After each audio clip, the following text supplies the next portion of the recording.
Hi, and welcome back to Football Made Simple. We're here with an in-depth tactical analysis of the Europa League final between Chelsea and Arsenal. Arsenal and Emery needed the win to secure a Champions League slot for next year, whilst Chelsea were looking to seal their first silverware of the season, whilst looking to send Hazard and potentially Sarri out on a high. In the end, Chelsea came out on top, thanks to goals from Giroud, Pedro, as well as a double from Hazard. Chelsea were clinical, whilst Arsenal were wasteful, with their XG indicating a much closer match. Now, let's get into the tactics used by both managers. Just quickly, if you're new around here, please like and subscribe. With the season almost over, Football Made Simple will continue to upload football content, so hit subscribe so you don't miss out. If you have video suggestions, send them into @FootballMadeSim. Now, let's get into it. We'll start with the lineups. Chelsea lined up in the usual 4-3-3. Azpilicueta, Christensen, Luiz and Emerson made up the back four. Kante, Jorginho and Kovacic were in the midfield, with the front three of Pedro, Hazard and Giroud coming in. For Arsenal it was a 5-3-2, with the centre-backs being made up of Sokratis, Koscielny and Monreal, with Kolasinac and Maitland-Niles as wing-backs. Torreira, Xhaka and Ozil were making up the midfield, and Lacazette was up top alongside Aubameyang. A video explaining how to tactically analyse matches is in the cards now. We'll start off with how Arsenal looked to build up during the match. Arsenal wanted to progress the ball forward using controlled passes through the thirds. The centre-backs would split wide and often Granit Xhaka would drop into the build-up shape. At the same time, Ozil and Torreira pushed higher up, whilst Kolasinac and Maitland-Niles did the same. This meant that often during the deep build-up shape, it looked like a 4-4-2.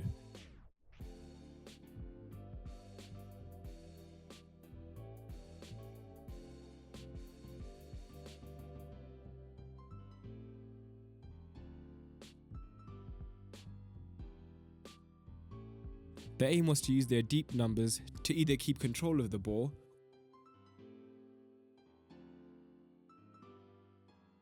or, if Chelsea pressed them, to get them to overcommit, leaving space for Ozil and Torreira.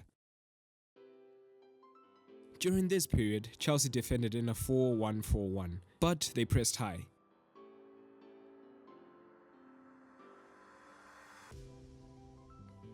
They managed to not fall for Arsenal's trap by pressing strategically. They would cut off one of the wide passing lanes, effectively creating a 3 versus 3 to press, which would force Arsenal back to check, who would often be forced to clear it long.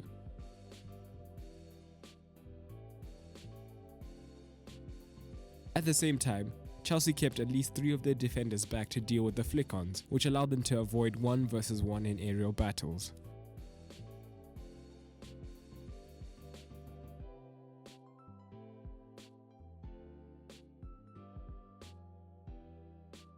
However, when Arsenal did manage to get past the Chelsea offensive press, they had an effective attacking tactic, which surprisingly did not result in a goal.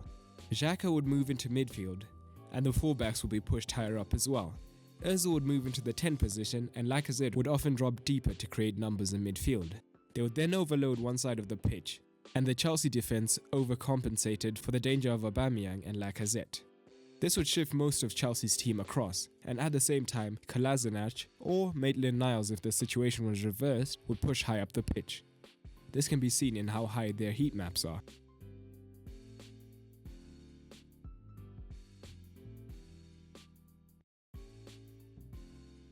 A quick switch would then leave Kolasinac free to break forward into a crossing position, whilst Lacazette and Aubameyang would arrive on the back post.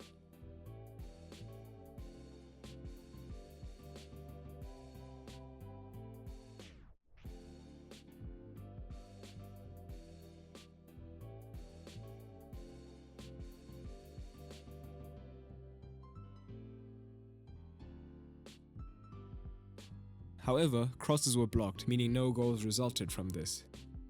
A secondary tactic was often Lacazette would drop deeper, whilst Aubameyang would go long, in order to create space. But that's a concept we'll go more into on tomorrow's mini podcast, so press the bell icon to make sure you get a notification when that goes up.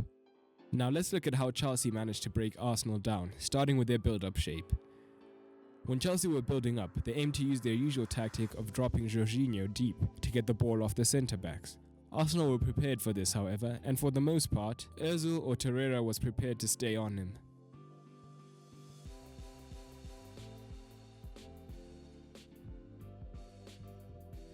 But unlike in previous games where Chelsea struggled to progress the ball without Jorginho, they had two alternatives. Kovacic would often drop deep, whilst Jorginho went slightly higher or wider in order to create momentary space to move the ball forward.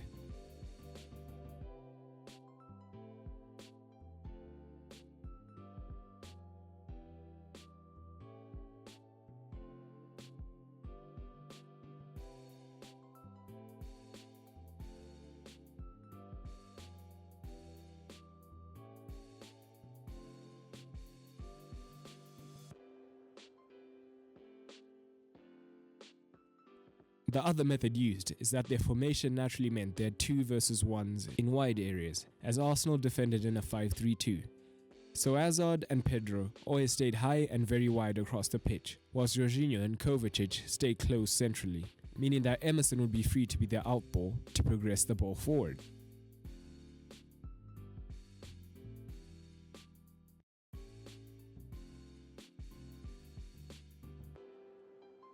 Chelsea used a simple but effective tactic.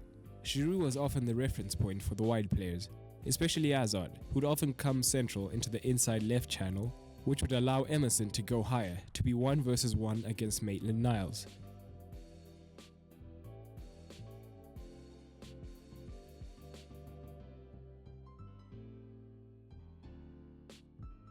It's important to note that Sarri only allowed one fullback up at a time, meaning when attacking, the defense formed a back 3. This was to make sure that they always had a spare man when defending Arsenal's 2 forwards.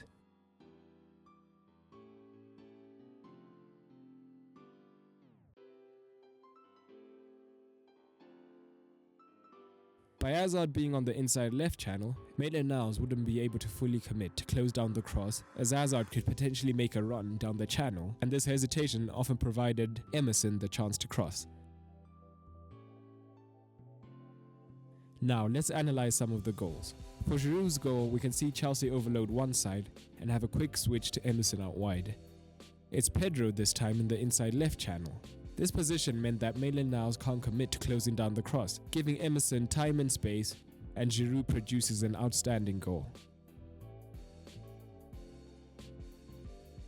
For the second goal, after a turnover in the midfield, this time it's Kovacic on the inside left channel, allowing Hazard to go on the outside, creating a 2 versus 2.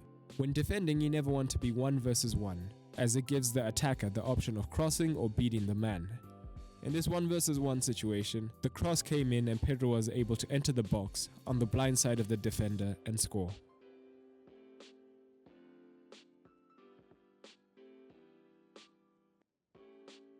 The third goal is a result of the high press, resulting in a midfield turnover. Because Arsenal were after the goal, they had overcommitted. After the turnover, Giroud shows great movement to drag the centre-backs out of position. Hazard then moves into the vacated space and scores.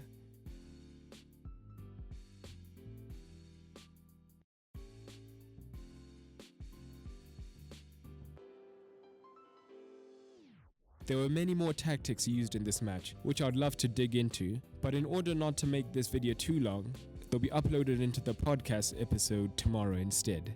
In the end, the first goal proved crucial, resulting in Arsenal being dragged out of position.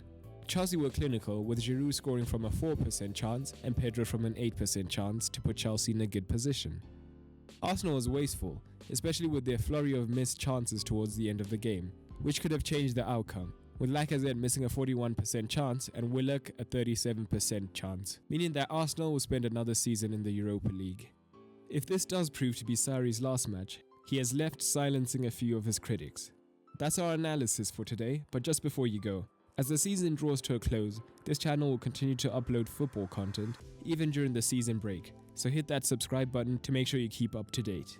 And hit the bell to make sure you're notified whenever there's an upload. We put out a poll earlier regarding whether you'd be interested in the podcast, and it seems most of you are, so I'm excited to announce that tomorrow the first episode will be out, focusing on the finer tactical details of this final. As always, your feedback is appreciated, so drop a comment about what you'd want to see on the podcast from this match, segment ideas, as well as other podcast ideas going forward. And again, hit subscribe if you want to keep up to date. That's all for today, and remember, keep it simple.